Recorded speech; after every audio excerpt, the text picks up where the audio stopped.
여러분은 여러분의 지나온 삶을 생각하며 돌아볼 때에 어느 때가 가장 행복한 때였다고 생각이 드십니까? 여러분, 가장 행복할 때는 언제이셨습니까? 제 경우에는 신학교를 다녔을 때입니다. 제가 신학교에서 하나님의 말씀, 이 신학을 공부했을 때 저는 너무너무 행복하고 기뻤습니다. 신학이란 하나님을 배우는 학문이지요. 그렇게 하나님을 배우고 하나님을 알아가면서 정말 행복한 시간을 보냈습니다. 그냥 교회에서 설교나 성경 공부를 통해서 알지 못했던 더 어떤 심오한 하나님, 위대하신 하나님, 광대하신 하나님, 장엄하신 하나님, 그리고 하나님의 사랑, 그 하나님의 은혜, 우리가 도저히 이해할 수 없고 측량할 수 없는 그 부요하고 풍부하신 하나님, 제가 그 하나님에 대해서 점점 알고 하나님의 섭리와 하나님의 경륜, 그 계획들을 알 때 저는 너무너무 행복했어요.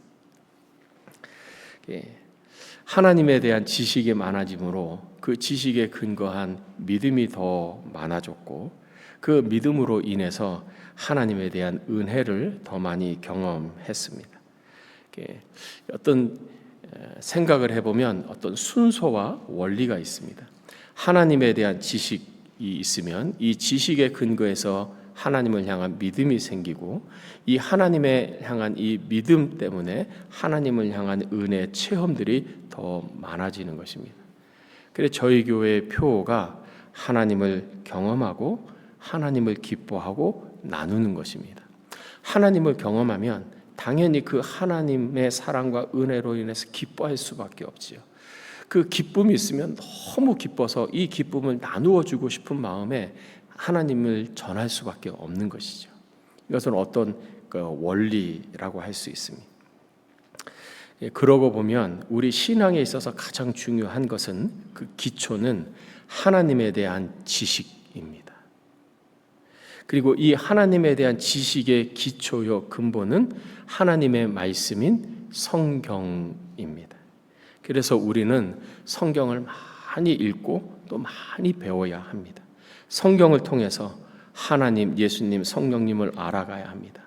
지식에 근거한 믿음이 쌓이고 그 믿음이 근거한 하나님의 은혜를 우리가 경험해야 합니다. 성경이 우리에게 가르쳐 주시는 것입니다. 오늘 요한은 예수님이 하나님의 아들이심을 증거하기 위해서 두 가지 중요한 주제를 사용합니다. 첫째는 예수님이 하신 말씀, 두 번째는 예수님이 빛이라고 하는 주제입니다. 요한이 예수님에 대해서 강조하는데 그 첫 번째로 강조하고 있는 것은 예수님은 말씀이다라는 것입니다. 우리가 잘 아는 요한복음 1장 1절, 태초에 말씀이 계시니라. 이 말씀이 하나님과 함께 계셨으니 이 말씀은 곧 하나님이라. 그리고 이 말씀이 누구인가? 그 이후에 계속되는 말씀에 의하면 바로 예수 그리스도다. 예수 그리스도가 하나님의 말씀이다라는 것입니다. 요한이 예수님이 하나님의 말씀이다라고 이야기를 할 때 특별히 두 가지를 우리에게 강조해서 가르쳐 줍니다. 첫째는 예수님께서 말하는 방식, 예수님께서 자기를 소개하는 방식입니다. 예수님이 자기를 소개하고 하는 이 말하는 방식이 하나님이 말씀하시는 방식과 같다라는 것입니다. 구약 성경을 보면 하나님이 말씀하시는 방식이 두 가지가 있습니다. 첫 번째는 간접적인 방법입니다.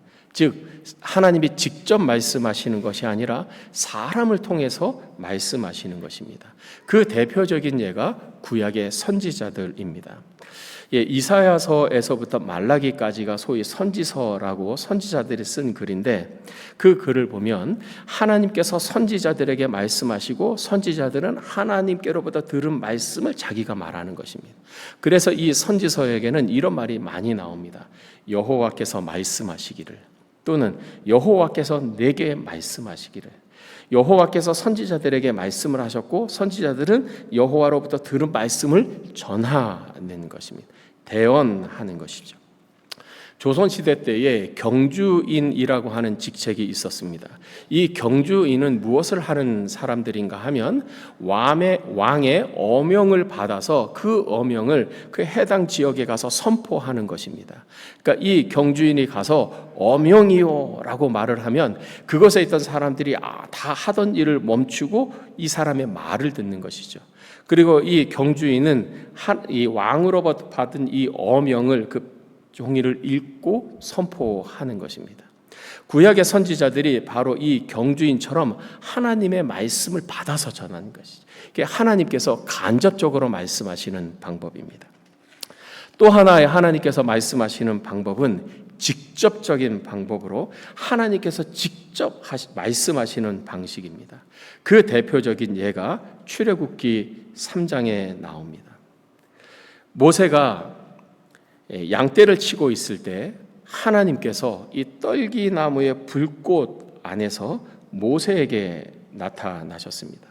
모세가 떨기나무를 보는데 이 떨기나무에 불이 붙었는데 떨기나무가 타지 않는 것입니다. 불이 붙었으면 나무가 타야 하는데 타지를 않는 것입니다. 야, 참 신기하다. 이거 왜 그럴까? 궁금해하는 마음으로 가까이 갈 때 하나님께서 모세의 이름을 부르십니다. 모세야, 모세야. 그리고 하나님께서 모세에게 사명을 주십니다. 내가 너를 바로에게 보내어 너에게 내 백성 이스라엘 자손을 애굽에서 인도하여 내게 하리라. 그러자 모세가 묻습니다.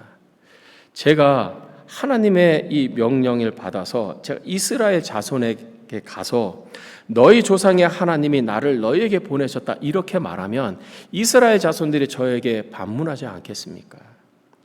그들이 내게 묻기를 너를 보낸 그 하나님의 이름이 무엇이냐? 저한테 물을 터인데 그러면 제가 그들에게 하나님의 이름이 뭐라고 제가 답해야 하겠습니까? 그때 하나님이 모세에게 말씀합니다. 나는 스스로 있는 자니라. 우리 한국말로는 나는 스스로 있는 자니라 이렇게 번역을 했지만 영어로는 I am who I am. 어떤 영어 번역 성경에는 I am that I am. 즉 나는 나다라는 거예요. 하나님이 자신을 설명할 수가 없는 것이죠. 우리 인간의 이성과 우리 인간의 지혜로 하나님을 다 알 수 없기 때문에 하나님이 이렇게 말씀하시는 거예요. 나는 나다. I am who I am. 근데 이것을 구약 성경이 쓰여진 것은 히브리어고 신약 성경이 쓰여진 것은 헬라어인데 이 히브리어를 헬라어로 바꾸면 에고 에이미라고 하는 단어가 됩니다. 에고 에이미, 나는 이다 라는 말입니다.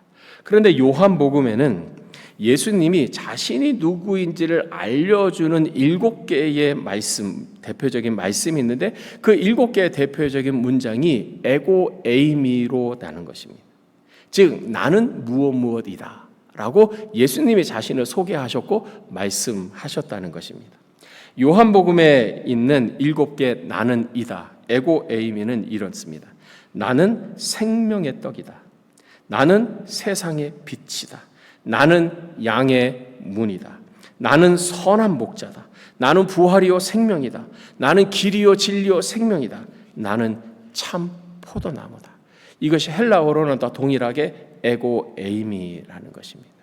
그러니까 예수님께서 이 요한복음에서 에고 에이미 나는 무엇이다라고 하는 자기를 말하는 이 소개하는 이 방식은 출애굽기 3장에서 하나님께서 I am that I am, I am who I am이라고 하는 말하는 방식과 같다는 것입니다. 요한은 특별하게 이 에고 에이미의 7개의 예수님의 자기 소개를 말함으로써 예수님이 자기를 소개하는 이 말하는 방식이 구약 성경에서 하나님이 자기를 소개하는 방식과 동일한 방식이다. 그래서 예수님이 하나님이다라고 증거하는 것입니다. 그럼 우리는 궁금한 것이 생깁니다. 아니, 예수님의 말하는 방식이 하나님의 말하는 방식하고 똑같다고 해서 말하는 방식이 같다고 해서 예수님을 하나님이라고 단정할 수 있는가? 결론 지을 수 있는가? 포장이 같다고 해서 그 안에 내용이나 본질이 같다고 할 수 있는가? 말을 흉내내는 것은 말을 똑같이 하는 거 누구나 할 수 있지. 여러분 그렇지 않습니까? 말을 하는 것은 누구나 할 수 있죠. 예수님이 하시는 그 말이 하나님이 하는 말의 방식과 같다고 해서 예수님을 하나님, 그리고 예수님의 말씀을 하나님의 말씀이라고 받아들일 수 있는가 하는 것입니다. 그래서 요한은 두 번째로 예수님의 말씀에 있어서 예수님의 말씀이 꼭 하나님의 말씀이라는 것을 강조하기 하나를 더 강조합니다. 그것은 바로 예수님의 말씀의 결과입니다. 예수님이 말했는데 그 말의 결과입니다. 더 쉽게 말하면 예수님의 말씀의 능력입니다. 여러분 우리가 능력이라는 말을 많이 쓰지요. 능력이 적다, 능력이 많다, 저 사람 능력이 있다, 능력이라는 말을 많이 씁니다. 여러분 능력이 뭘까요? 능력이 뭘까요? 여러 가지로 정의할 수 있겠지만 능력을 이렇게 정의할 수 있습니다. 능력은 원하는 것을 현실화시키는 것이다. 현실이 되기 원하는 것을 현실이 되게끔 하는 힘, 그것이 능력입니다. 예를 들어서 어떤 문제가 있습니다. 그 문제 때문에 너무 괴롭고 힘이 듭니다. 그래서 이런 마음이 들지요. 야, 이 문제가 해결됐으면 참 좋겠다. 그런데 이 문제가 해결된 상태를 만드는 것, 문제가 해결된 상태를 현실화시키는 것, 그것이 능력이라는 것입니다. 어떤 사람이 마음속에 소원을 갖고 있습니다. 야, 내가 정말 이 일이 이루어졌으면 좋겠다. 이 일이 정말 됐으면 좋겠다. 근데 마음에 소원하는 그 현실이 되기를 원하는 그것을 현실이 되게 한다면 그것이 바로 능력이라는 것이죠. 근데 이 요한복음에 나오는 사복음서도 마찬가지이지만 요한복음에 나오는 예수님의 말씀을 보면 예수님이 말씀하신 것이 꼭 현실이 됐다라는 것을 알 수 있습니다. 그 대표적인 것이 우리가 앞에서 살펴본 두 가지입니다. 왕의 신하의 아들이 병이 들었습니다. 근데 병이 들어서 이 아들이 죽어가고 있습니다. 아버지가 얼마나 마음이 괴롭고 무겁고 슬프고 안타깝고 있습니까? 예수님께서 가까이 오셨다는 소식을 듣고 예수님께 달려와서 예수님 앞에 엎드리며 간곡하게 부탁합니다. 제 아들이 지금 병이 들어서 죽어가고 있습니다. 제 아이가 죽기 전에 내려오십시오. 저희 집에 오셔서 제 아들을 좀 살려주십시오.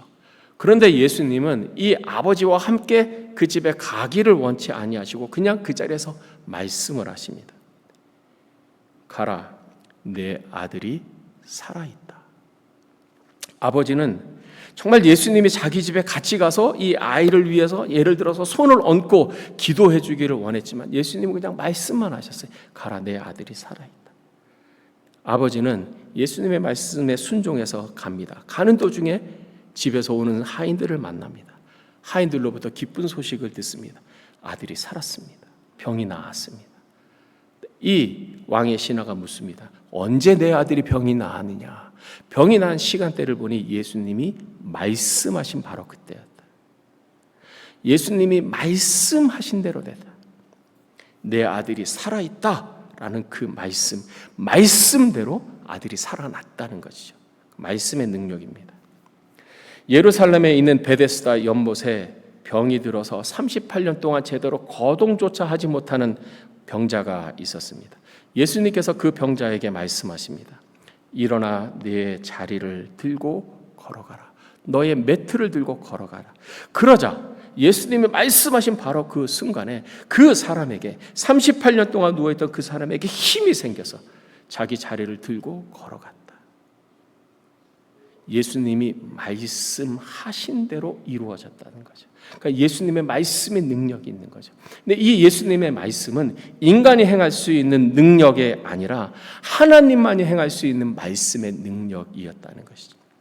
그래서 요한은 예수님께서 말씀하시는 방식이 하나님의 말씀하신 방식과 같고 예수님의 말씀의 이 능력이 하나님의 말씀의 능력과 같기 때문에 예수님이 바로 하나님의 아들이다라고 증언하는 것입니다. 그렇다면 우리는 어떻게 해야 하는가? 우리는 어떻게 하면 이 예수님의 말씀을 통해서 은혜를 받고 축복을 누릴까? 어떻게 하면 우리는 예수님의 말씀을 대해야 되는가? 당연하죠. 우리도 예수님의 말씀의 능력을 체험해야 합니다. 말씀의 능력을 체험해야 하는 것이죠. 하나님의 말씀, 성경 말씀은 하나님의 말씀. 이 하나님은 살아계신 하나님. 이 하나님은 전능하신 하나님. 그리고 우리를 사랑하시는 하나님 아버지. 우리는 이 성경 말씀을 통해서 이 성경 말씀을 단순히 책이 아닌, 단순히 글자가 아닌, 문자가 아닌 살아있는 하나님의 말씀으로 받아야 하는 것입니다. 제가 서두에 제가 가장 행복했을 때가 신학교 때라고 했어요. 이 신학교 때는 뭐 조직신학, 성경신학, 뭐 역사신학, 목회신학 통해서 하나님의 말씀에 계속해서 포커스를 맞춰 하나님의 말씀을 읽어야 되는 것이죠. 근데 이 말씀이 그냥 문자가 아니라 책이 아니라 한 권의 책이 아니라 살아계신 하나님 말씀, 살아서 역사하시고 움직이는 말씀, 생명의 말씀, 능력의 말씀, 나를 변화시키고 내게 은혜를 주는 말씀, 그 말씀을 내가 경험했던 것입니다. 어떻게 하나님의 말씀의 능력을 경험할 수 있을까요? 아까 말씀 첫 번째 지식. 하나님의 말씀을 알아야 합니다. 많이 알아야 합니다. 단순히 읽는 것으로 멈춰서는 안 되고 공부해야 합니다. 두 번째, 그 말씀을 통해서 믿어야 합니다. 그러면 그 믿음에 의해서 하나님의 살아계심과 은혜를 체험하게 됩니다. 사랑하는 성도 여러분, 하나님의 말씀의 능력을 경험하십시오. 아무리 하나님의 말씀이 살아있고 생명이 있고 능력이 있어도 그것이 나를 위한 생명의 말씀, 나를 위한 능력의 말씀이 되지 않으면 아무 소용이 없어요. 나를 위한 말씀, 내게 은혜를 주는 말씀, 나를 변화시키는 말씀이 되어야 합니다. 하나님은 우리에게 이 말씀을 통해서 은혜를 베풀어 주시, 생명을 주실 것 이미 다 예비해 놓으셨습니다. 우리가 하나님의 말씀에 대한 태도에 따라 달려 있는 것입니다. 자녀를 둔 부모님께 한마디를 권면을 드리자면, 이제 방학이 되었습니다. 7월달, 8월달 방학인데 이 방학 기간 동안에 자녀들과 함께 하나님의 말씀을 매일매일 정기적으로 읽는, 그래서 하나님의 말씀의 생명력과 능력을 경험하는 모두가 되시기를 축복합니다. 오늘 말씀에 예수님이 말씀하셨습니다. 무엇이라 말씀하셨는가? 우리 한 번 더 읽겠습니다. 시작. 예수께서 또 말씀하여 이르시되 나는 세상의 빛이니 나를 따르는 자는 어둠에 다니지 아니하고 생명의 빛을 얻으리라. 예수님이 에고 에이미로 말씀하는 것이죠. 나는 세상의 빛이다.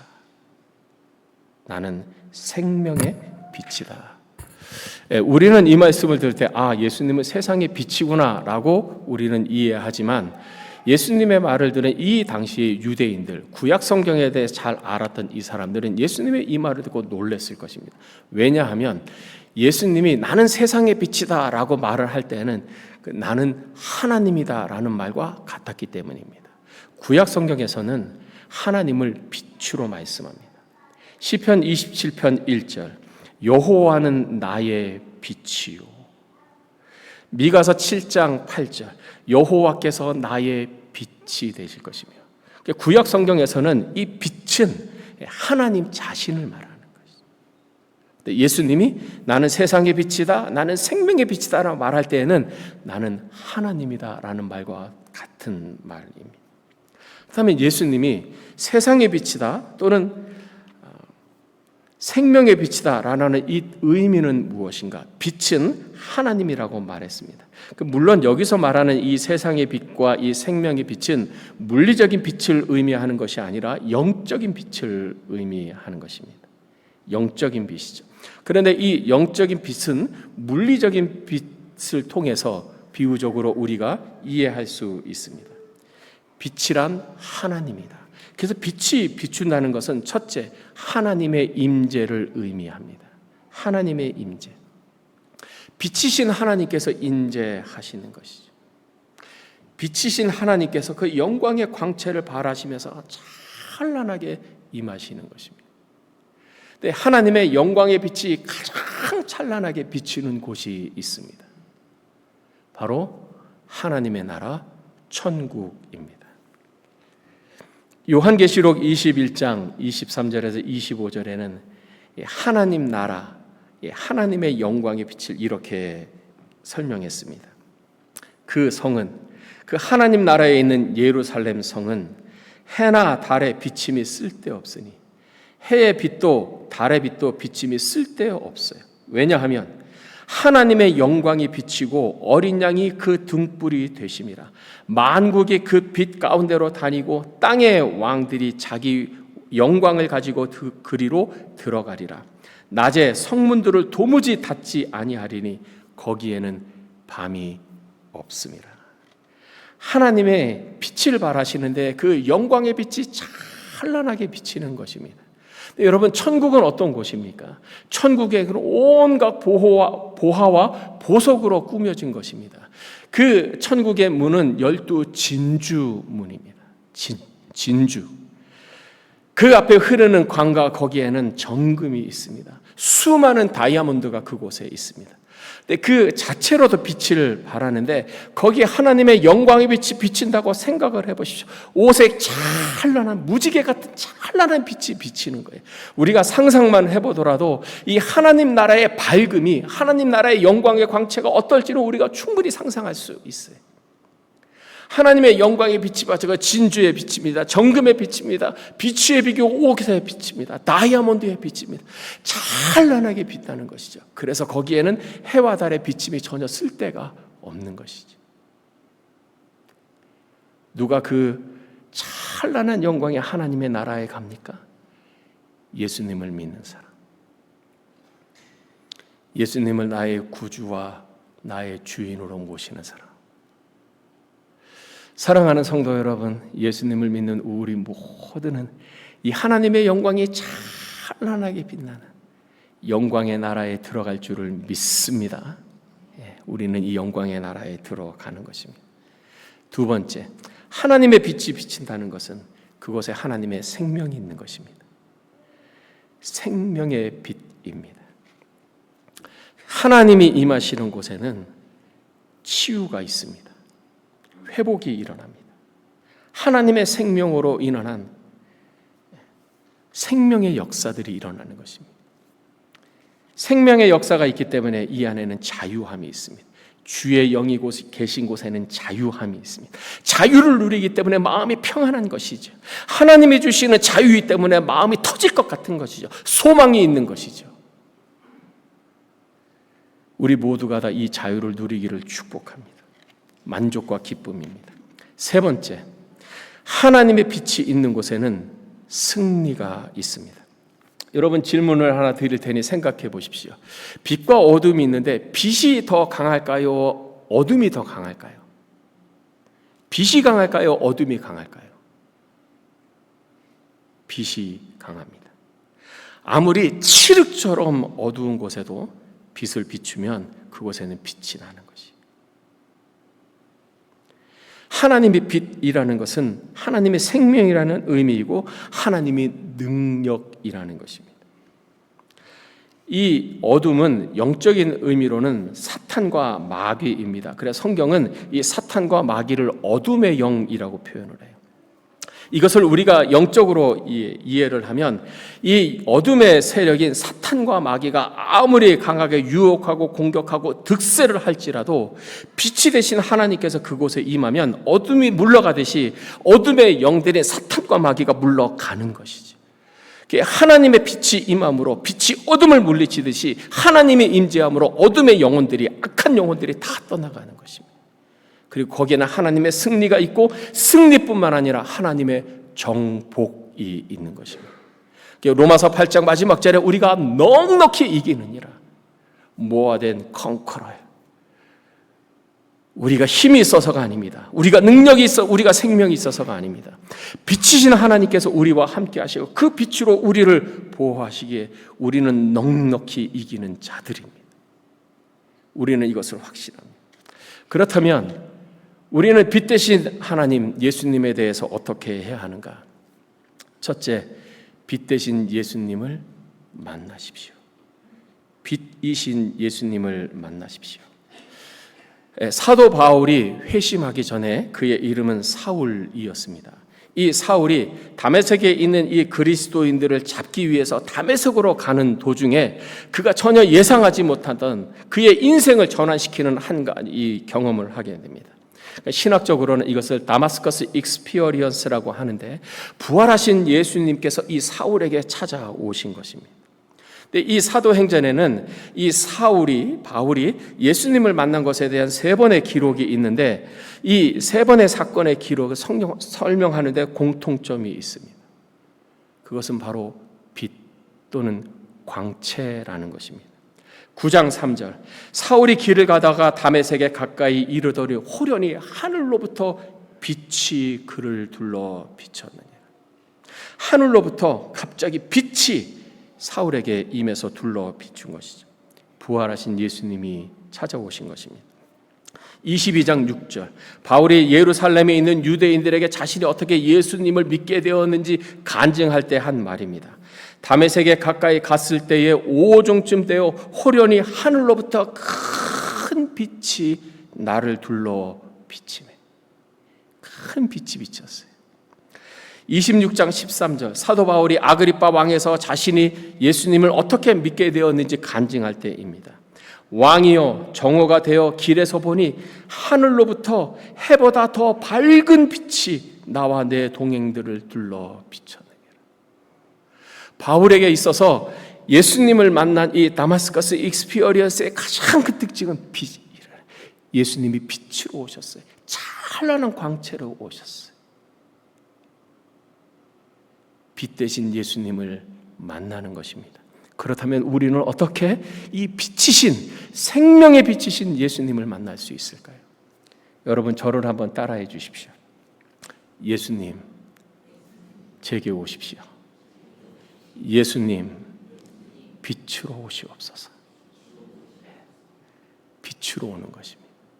예수님을 초대하고 오시도록 구하는 것입니다. 두 번째, 우리는 무엇을 해야 하는가?